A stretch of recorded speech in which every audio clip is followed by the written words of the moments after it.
Welcome into another episode of Sports Talk, sponsored by Simmons Rockwell GMC, Hesselson's, and Elite Therapy. And Kevin, we're talking some hockey. Yep, time to talk some puck, Jenna. Twin Cities area, pretty lucky. We've got lots of hockey action all around us, and it's starting now. And it's starting now, and that we do. And starting with the pros, I sat down with first-year head coach of the Jackals, Dave Lezay, to get to know him just a little bit better. Well, I'm here with head coach of the Elmira Jackals, Dave Lezay. Did it right? Good pronunciation. Great. Awesome. Coach, thanks so much for taking the time. Thank you. So talk a little bit, what is it it's probably been a little bit of a whirlwind for you. What's it been like so far? You know, you guys are a week into the regular season. Yeah, so far so good. I don't have a frame of reference beyond my experience last year in Evansville. It's been, fun to try and put this team together with Jared Abbott over the summertime when it was kind of a virtual team. And it's rewarding to watch how this group has started to come together. We have had some movement in and out, but for the most part, the core of the team, has been able to just transition from, training camp to, a couple of games under our belt now. And I know a little bit, and I know some of our viewers know a little bit, but tell us a little bit, more about yourself in terms of, your coaching background and ultimately Sure. what brought you here. Well, I'm from Canada. I'm from a town called ultimately from a town called Nepean, Ontario, and so I grew up there, and I started coaching after an officiating career, and caught the bug and started with a junior team, and then moved on to a university team, and I was an assistant there for 3 or 4 years, and then became a head coach, and I've really just sort of moved up the food chain in coaching, and tried to be around good, smart people, and luckily I've been pushed along as well. This is my first full-time head coaching position with a pro team, so it's not uncharted territory for me in terms of being a head coach, but certainly with pro players it is. And I've been an assistant with pro teams in Asia and in Hungary. And I've had all kinds of experiences coaching, different age ranges. So for me, it's fun to be around pro players that do things at a high level. That's fantastic. Just seeing the fact that these guys, they are professionals, and it must have been incredible to travel, but kind of to come here and, say, hey, I'm going to take over this program and Yep. make it mine. Yeah, it was a step-by-step process. I think when I first started to speak to the team, there was a vacancy, and but I think it's a good fit for me. I like being in a hockey environment, and the more that I've spent time around here every day, it's just clear to me that this is it's a passionate hockey spot, and these are fans that know the game. They have seen winning teams, and I think they have pretty good expectations for how they want this team to unfold. And so for me, it's a real good experience for me to be in that kind of environment. I'd far sooner be in that environment than trying to teach people about the game from the ground up. But for me, it's I want this team to understand that there is a good, strong history here. So I want the players to understand that. But then more importantly, I want our team to be able to try and meet those expectations as well. You kind of led right into my next question. You personally, what are some of your expectations for this program, for this team this season? Yeah. So Jenna, my personal philosophy is I like teams and I like people to try and get a little bit better every day. And the way we approach our philosophy around our players is, mistakes are going to happen. It's a game of mistakes. I really just want pro players to be able to understand the mistake they made, take corrective action to not repeat it. And I think over time, if you sort of chip away at mistakes that your team makes and how you're playing, over time your team's going to get a little bit better as well. And so I'd like our team to be one of those that just makes improvements over the span of the season instead of come out of the gates on fire and then just peter out. I would rather that we make a nice progression towards just improvement. So a slow and steady process. Yep. Oh, that's very nice. Also, how has the community support been? How have you seen it so far? You talked about these people really knowing hockey. Well, we've had a couple of events where we've been able to interact with fans, so whether it's season ticket events or suite holders or even our booster club. And I think we've tried to integrate our players into those activities, and it's important for the players to understand the environment they're in, and showing respect to the people that are here. And I think it's important too. I know we have one player that's from here, but for the most part we're all guests here, And so it's our responsibility, I think, to make sure that we know that we're a guest and that we, make sure to understand what the fan base is all about. It's a really fantastic philosophy because a lot of coaches and players seem to think it's, only on the ice, and then once it's done, they go home and go off to their lives. So you guys really seem that you want to be integrated with the community. Yeah. I know you guys have been out at events, helping out at local elementary schools. So that's really fantastic. Yeah, and I think it's a funny sport where there is some element of arrogance that can be part of a hockey player's mindset. Some players can be like that. And, between Jared and I, as we started to, select prospective players to play for the team, we wanted to make sure that we had an older group of players at the core of our team that would be humble, hardworking, good examples for young guys. And we knew that there'd be a volume of movement coming in and out of our dressing room. So we wanted to make sure that there was a nucleus of really down-to-earth together people, so that as new young players came in, they're good examples of how to be a pro themselves. The awareness seems so key, and it seems like you are instilling that so much in the players. Yeah, I like teams to have three fairly distinct traits. I like teams to be fast, be able to play fast, to be smart, and I like teams that compete. And, so we've slowly tried to just make sure we've surrounded our team with players that have that, DNA as well. Mm-hmm. You talk about competing. It's been a couple years here since this team has seen the playoffs. So obviously, change doesn't come overnight, Mm-hmm. but how are you guys working on making sure that you guys can make a playoff push? Yeah. Well, I think further to what I first said there, I think we are trying to make little steady improvements on a daily basis. And, you like to think if you focus on some of the details of your play, your team play is going to make a nice progression as well. And we just hope, and I mean, it's not a fingers crossed approach. It's a deliberate attempt to make sure that we're just, we learn our lessons, we move on, and we try and improve on how we're playing. All right. Well, thanks so much, Coach. Nice I really to meet you. appreciate you taking the time for, sitting down with us. Pleasure to chat. Really appreciate it. Thank you. Thank you. What a guy. Well, after the break, it's time to get to know some of the Jackals, who I heard you sat down with. I did, yes. Looked like a good time. Don't go anywhere. We'll be right back. Welcome back to Sports Talk, Jenna. We got to know the head coach of the Jackals a little bit, but what about the players? Well, Kevin, I had a chance to sit down and talk to some of the players, get to know them a little more, and see about the team, their transition to Elmira, and their playoff aspirations. I'm here with Andy Isles. Thanks so much for taking the time. Thanks for having me. Yeah, I appreciate it. Absolutely. So talk a little bit, what it's been like being in Elmira so far. It's been great. It's been a lot of fun to be around the rink. Kind of came in with trying to form a new identity. Trying to build a new culture here. It's a little bit special and unique for me, just being a little bit closer to home. I'm only 45 minutes down the road. It's nice having my grandparents here. It's nice having my parents here. But no, it's been great. It's fun coming to the locker room every single day. It's a great group of guys. We've had a lot of fun, and it's a great place to be right now. I think right now the biggest thing is getting, back into game shape, and after a lot of guys had long summers, is, getting back, into the timing and feel of the season.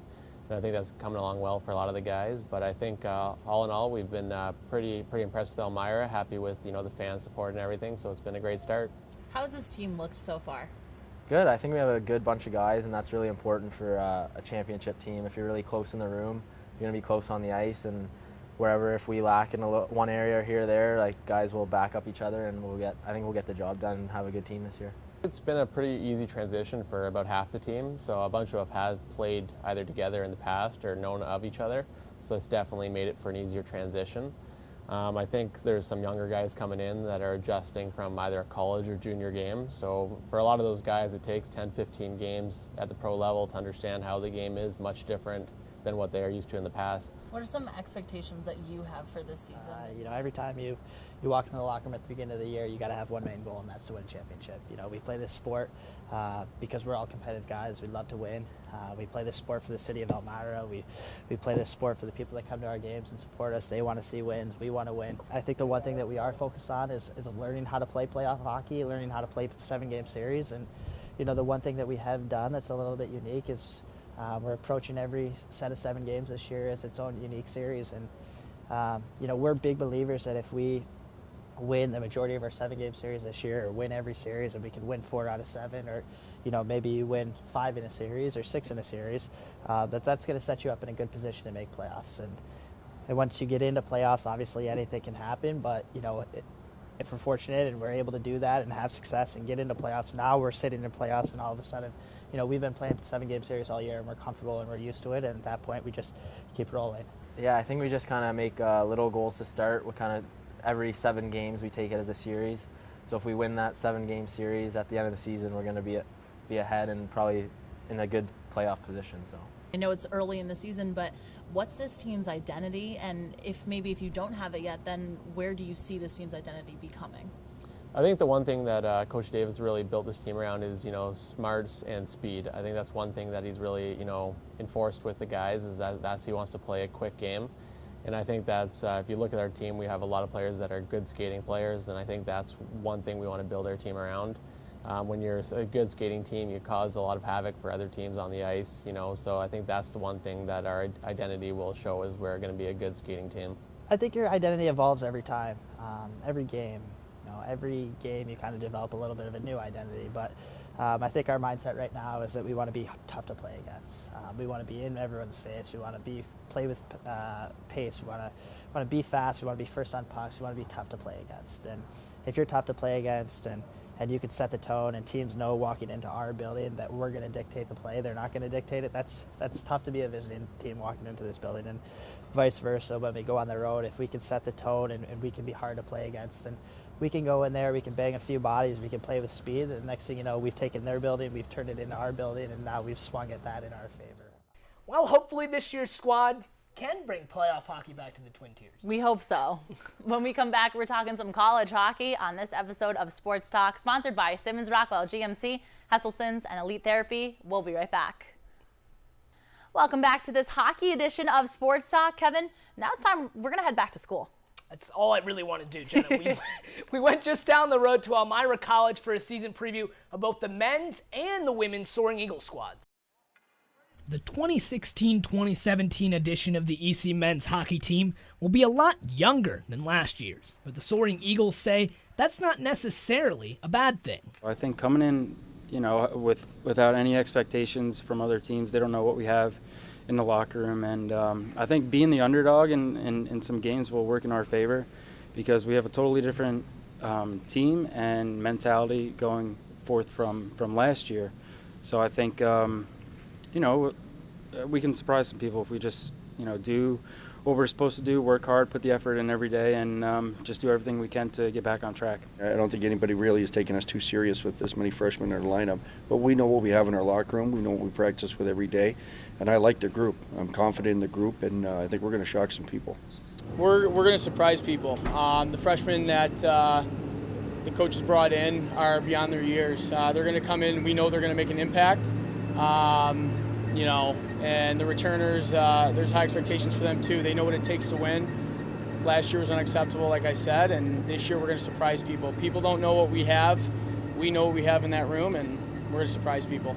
EC's playing style will also be different from a year ago. On paper, this year's squad lacks some of the talent of teams past, but it plans to make up for that with heart and effort. There is no doubt every day that we've been to practice, they've worked extremely hard, and it's going to be a different feel. I mean, last year we were an extremely skilled team, probably the most skilled team in our league, but we struggled and we just didn't have consistent play. Where I know what I'm getting from this group, and everybody's kind of bought in, so it should be an exciting time and exciting hockey to watch.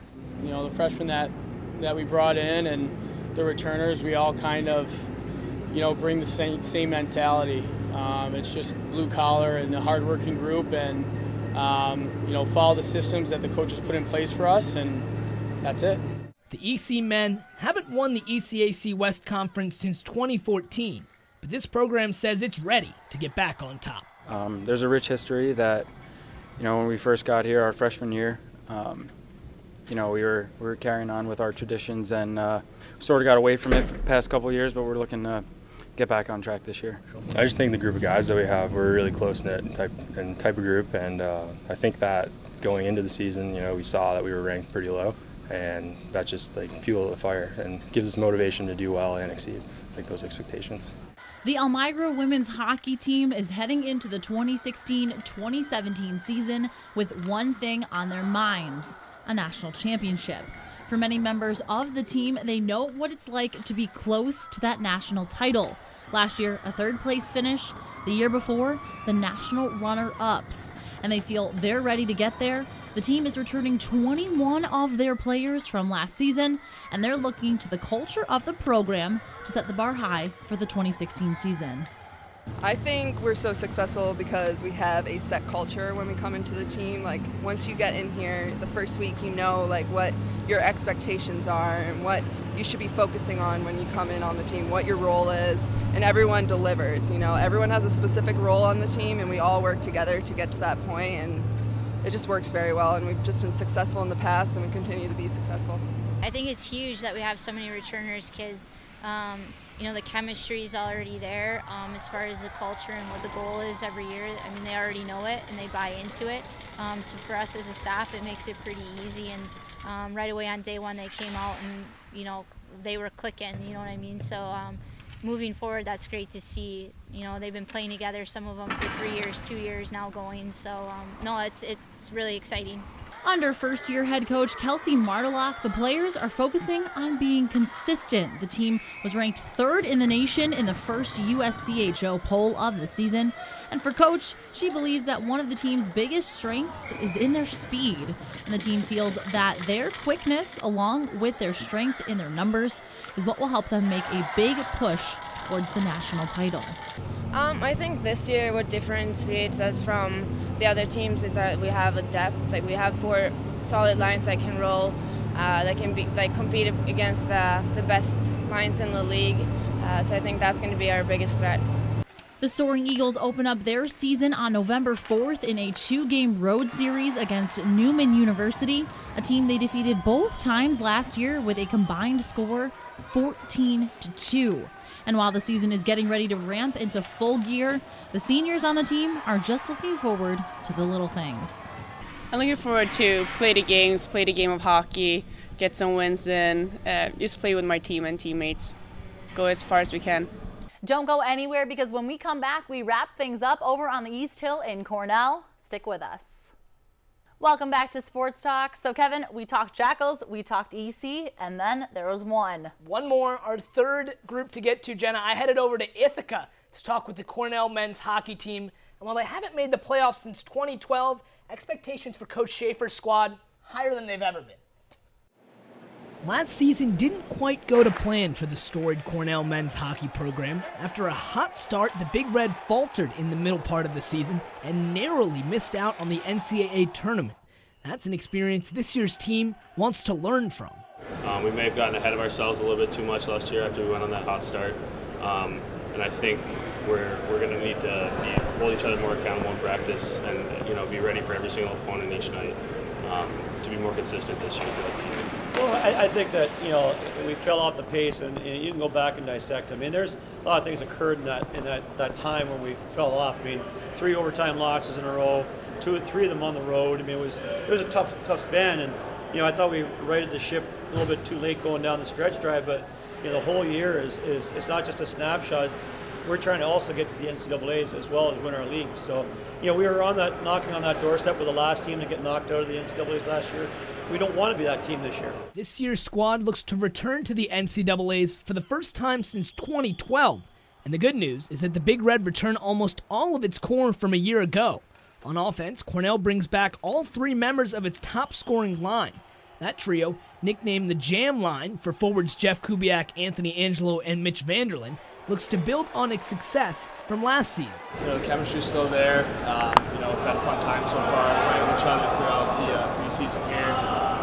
You know, but I think everyone's had a lot of fun getting to mix up with a lot of guys throughout the captain skates here in preseason. So, you know, obviously, you know, we hope get to play together some more, and hopefully the chemistry's there to start the year off. On the other end of the ice, the Cornell D lost just 1 player from a year ago, making continuity a strength for senior Patrick McCarron's unit. Yeah, you know, it's just it's been a lot easier to get everyone on the same page type of thing. Just kind of building off of last year. So we had 4 new faces last year, only 1 new face this year. So it's kind of can be 8 guys helping one type of thing. So it's been good. It's been a smooth transition, but obviously it's early on in the year. Still a lot of work to do, but I think we're heading in the right direction. McCarran's defense will play in front of senior standout Mitch Gillum in net, as well as backup goalie Hayden Stewart. The two form a unit that head coach Mike Schaefer says can take his team to the next level. Well, I mean, Mitch had a great year. Now we just want him to talk about taking that one extra step, to carry us from us being a good team to a great team. And he kind of shoulders that responsibility, but at the same time, Hayden had a great summer too. And so it's just not turning the reins over to him automatically. Is that just like everybody else, the two of them have got to battle. But, Mitch has obviously got a hold on that position right now, and he's got to show that he's going to keep it and move forward, and because Hayden's breathing right down his neck. Headed into the 2016-2017 season, the Cornell men are picked to finish 5th in the ECAC conference, but it's no surprise that this historic program has bigger plans. Well, we represent Cornell hockey. I mean, our expectations is not to be middle of the pack. Our expectations are to challenge for a championship. I mean, you're sitting here and you look around all the banners. I mean, definitely our expectations is a lot greater than where we were picked. And there's been plenty of years where, we've been picked to be finished 7th or 8th, and we've won the league. And so these guys came here with wanting to be a team that carries on that Cornell's tradition of excellence and winning and playing in front of the best fans in college hockey. So they have a lot of expectations, way more than a media or coaches poll would ever put on them. Well, it looks like we've got a busy winter schedule on the ice ahead of us. Thanks so much for tuning in. And a big thanks to our sponsors, Simmons Rockwell, GMC, Hesselson's, and Elite Therapy. She's Jenna Hunter. I'm Kevin Case. Have a great night, everyone.